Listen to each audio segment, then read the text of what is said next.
বেলেগ একো নাই নাকি কাৰণ এইটো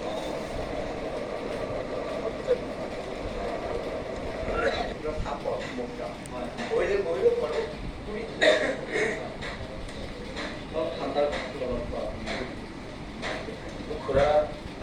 মোৰ নাম সুভাষী কুমাৰ মই মালিগাঁৱৰ পৰা আহিছোঁ তেওঁ বৰপেটাত থাকে কিন্তু আমাৰ মালিগাঁৱৰ এই অনুষ্ঠানটোৰ লগত জড়িত আমাৰ এটা গন্ধৰ্ব বুলি অনুষ্ঠান আছে নামটো ধুনীয়া জন্ম দিছে প্ৰতিষ্ঠা কৰিছে আপুনি কিমান ওপৰত কিন্তু আপোনাক আজিলৈকে হেৰি কৰা মই এইটো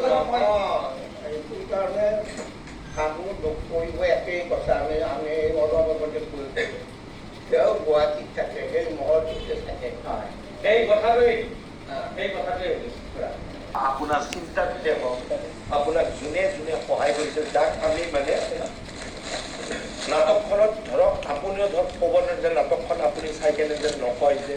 অমুকক ৰাখিব